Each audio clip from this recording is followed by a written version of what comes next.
It is too late for this. I should not be filming right now.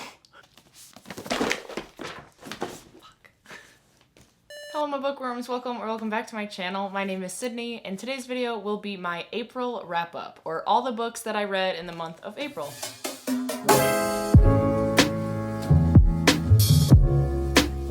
I'm filming this video kind of last minute. It's like 7 p.m. right now, and I realized that I needed to film this video. It is May 2nd. And this wrap-up is gonna be kind of like a rapid-fire wrap-up because I read 11 books this month.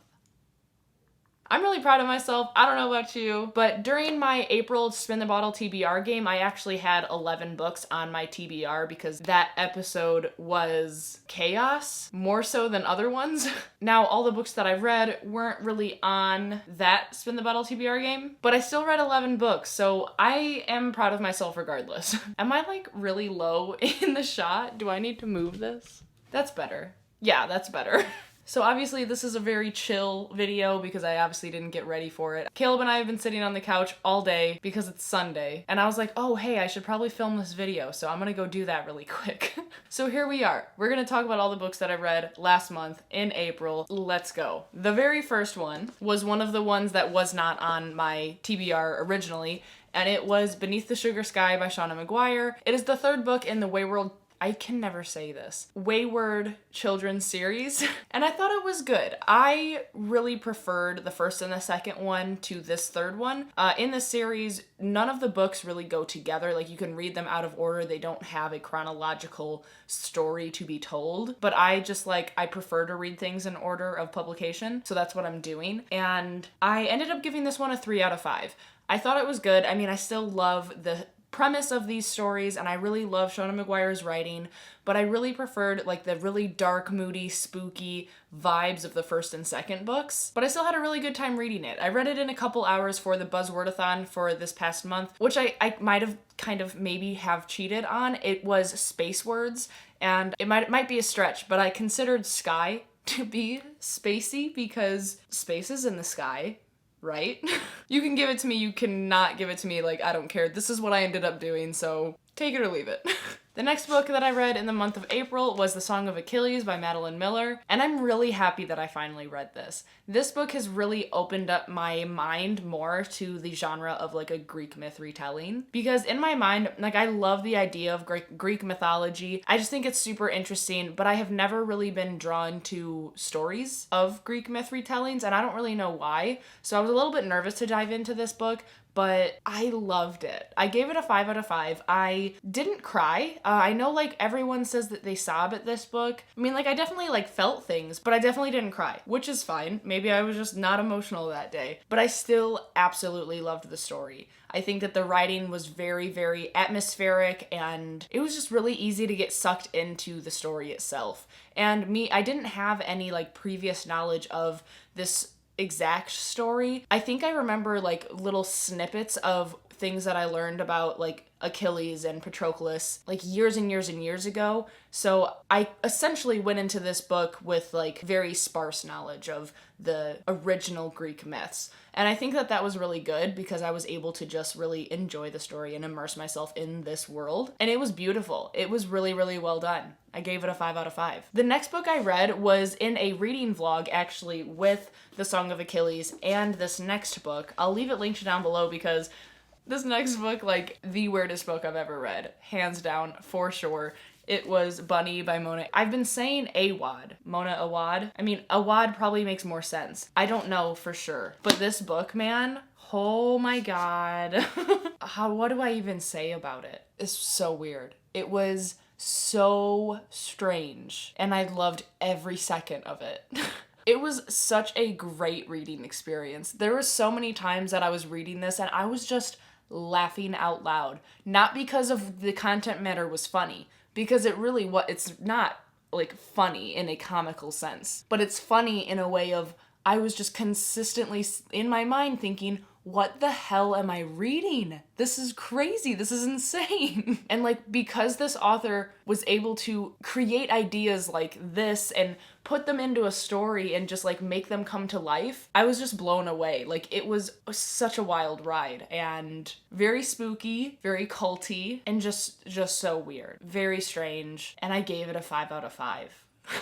The next book I read in the month of April was, get ready for it, it's been on a TBR for the past like 3 months. I finally read it. It was City of Glass by Cassandra Clare. I'm trying to finish the Mortal Instruments series this year at least, and I've been stuck on book 3. I just like kept not picking it up. So I finally finished it. I read it. I gave it a 4 out of 5. This is a book in the Shadowhunters world by Cassandra Clare, and it's the 3rd book in the series, so not a whole bunch that I can go into without giving any spoilers, but I really did enjoy like the progression of the stories and the characters and what they're dealing with. There is a particular relationship between 2 people that actually reached a point where I can't say anything without spoilers. Where I feel better about things, I guess. Because there are definitely some like uncomfy, cringy things happening in this series, but this book is kind of like a turning point. So I'm looking forward to seeing how the series progresses and what the next book has in store, which is City of Fallen Angels. So maybe, hopefully I can get to that soon, but there are other things that I am prioritizing. So hopefully before this year's over, I finish this series. I just really like the Shadowhunter world. I think it's super interesting, and I really love that we're starting to see a little bit more of, I don't know, it's not like magic, but like the fantastical aspects of it, as well as like the different world that they have been able to explore in this book. But yes, I gave this a 4 out of 5. The next book I read, which I absolutely did not know what was going to happen with it. I was very anxious about it.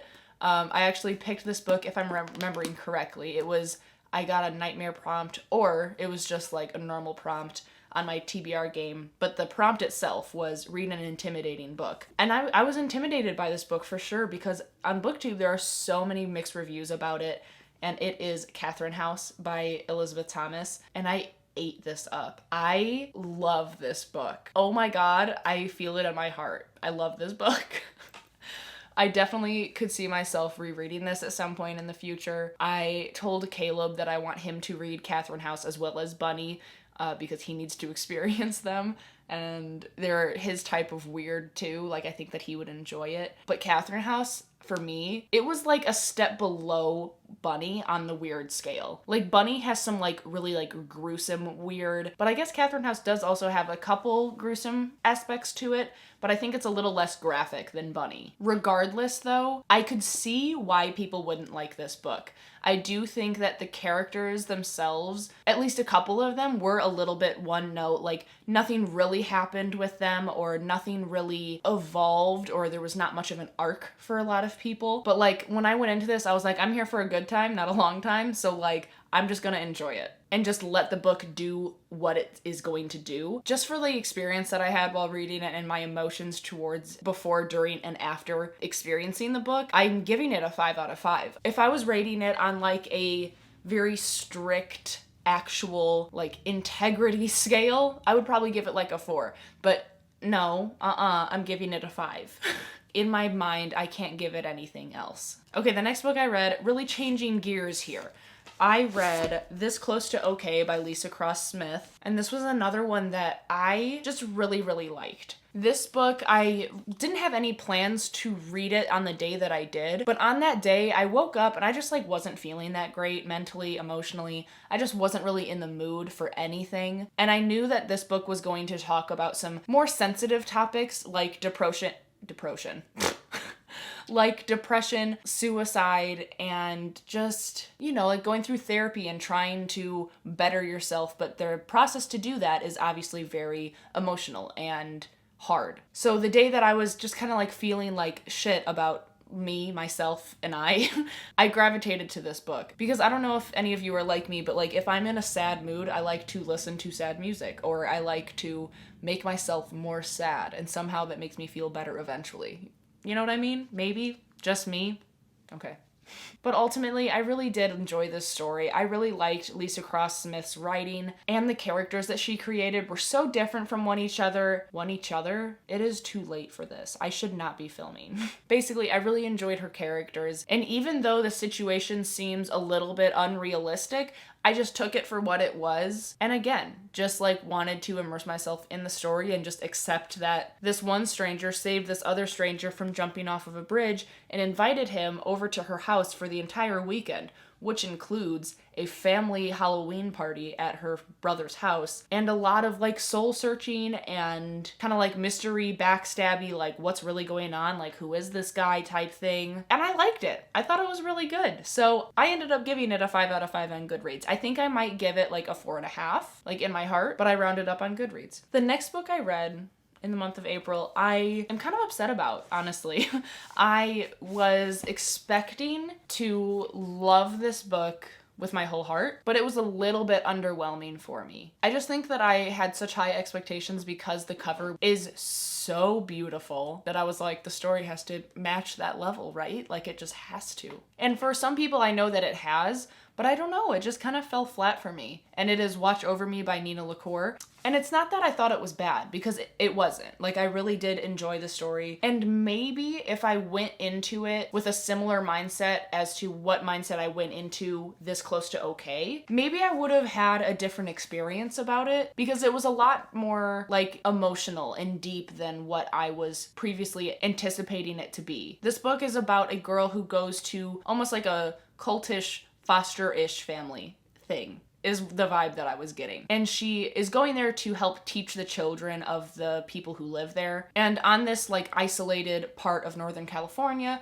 there are ghosts on this property that she will be living at. And I think that it was really interesting. I might have just wanted a little bit more, but I do really, really love this book for what it did in a sense of looking at grief and what grief does to a person and how people can overcome grief as a whole. So I still would definitely recommend this book to people. I just think that it fell a little bit flat for me. And because of that, I ended up giving it a 3 out of 5, which is still a good rating. Like I would still recommend this book to people because it's really good. And I think that it could help a lot of people with like a grieving process or how to wrap their minds around grief in a different way. But for me, it was good. So I'm giving it a 3. However, the next book, I love it. I love this book so much, and I 100% think that it is a underhyped book here on BookTube, and I think that you should read it. If you're watching this, you should read this book, and it is The Last True Poets of the Sea by Julia Drake. It's so good. It was so cute and so touching. I don't know, I loved it. It's a story that takes place in Maine, which is also like one of my favorite places in the United States. And this book as well just has really, really good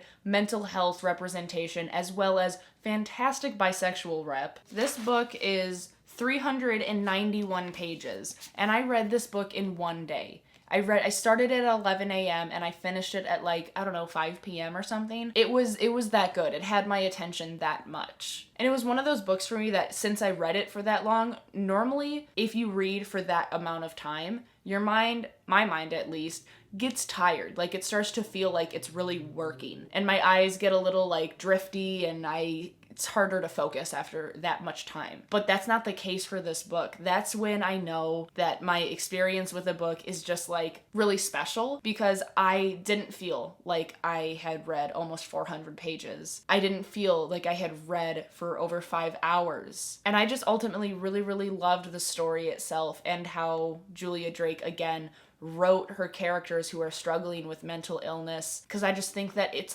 spot on. So obviously I gave it a 5 out of 5. 3 more to go. So the next one that I read in the month of April was Annihilation by Jeff Vandermeer. This was also a really good one. I was super pleasantly surprised by this. I love this cover so much. It's another one of those that like just stood out to me when I was in the bookstore. Caleb also read this and he loved it, and he told me before I started reading it that he thought that I would really like it, and I really did. In this book, there is a group of women who are exploring this Area X, which is a place that has been quarantined off from society and has had several expeditions sent into it to kind of gather information and see like what the hell's happening on this land. And no one has ever come back from it either alive or like themselves. And it's told from the biologist of the group, and it's kind of it's her journal. There's a lot of like stream of consciousness writing, and she's just recording all of her findings as she goes. And the findings that she's finding are wild. It's a super short read, and there are 2 other books in the series, and I'm very excited to continue. I know that the second book is no longer told from this person, the biologist. It's not told from her point of view anymore, which makes me a little bit sad, and I wish that it was, because this book left off on a way that I was like really excited to see where she went and what happens. So with a narrator switch on the second book, I don't know how I'll feel about that one, but this book I really loved. I thought it was super weird, very sci-fi, claustrophobia inducing, super strange. It was really good. I gave it a 5 out of 5. All right, the next book that I read was The Empress of Salt and Fortune by Ning Vo. And with this one, I really loved how Ning Vo told the story. It's almost in like a retrospective storytelling way. And I just thought that that was really interesting because I don't see a lot of stories told this way, and it was just refreshing as well as challenging for my brain to really like slow down and take time to understand exactly what was happening, because it's a short book, but a lot was packed into it. So for that reason, I think that it could warrant a reread to make sure that I 100% understood what I read. But it was super original, and I really loved the storytelling aspect. And there is a sequel to it called When the Tiger Came Down the Mountain, and it is another beautiful cover. And I would be very intrigued to see how this story progresses, because some things definitely happened in the last 10 pages or so. So I ended up giving this a 5 on Goodreads. I might change it to a 4. I don't know exactly how I feel about it. Or I might leave it there, but consider it like a 4.5 or something in my heart and brain. But like, I definitely had a good time reading this, and I think that it was very interesting and unique. Okay, the last book that I read in the month of April was Wilder Girls by Rory Power. This book I have put off for over a year. I bought this over a year ago, and I just like kept buying other books and kept getting more excited about those books, so then my excitement for this book kind of like took a seat on the back burner, but I ended up reading it this month. And in this book, I think a lot of people know it for the fact that it has some like really good body horror. I don't know if like it's really good. I don't really read a whole bunch of like horror or things like this, I guess. I mean, it's a thriller, but like I don't know what would classify as good body horror is my point. But there definitely were a couple points in this book where I would shiver and I would be like, oh God, that's gross. Or I could like imagine something like that happening to me, or like what it would feel like. So in that sense, I think that Rory Power did a really good job at writing this book. I definitely could visualize what was happening, and I really felt for all of these girls who are stranded on this island being attacked by this like contagion, for lack of a better word, and it is giving them these horrible, painful disfigurations on their body and inside their body. But I really did enjoy it. And I love that it had LGBT plus rep in it. So ultimately, I ended up giving it like a 4 out of 5 because it definitely intrigued me. It was one of the books that like when I wasn't reading it, I was thinking in my mind, man, I wonder what's going to happen next, that type of thing. So it had me intrigued, and for that reason, I gave it a 4. I'm pretty sure that I just did this in like record time. Normally I'm like, I don't know, talking too much. But yeah, so that's the end of the video. Thank you so much for hanging out with me for a little bit. If you are still watching, then leave the whale emoji down below. And don't forget to subscribe, like the video. I always appreciate your support. And of course, be kind to one another and happy reading. Bye.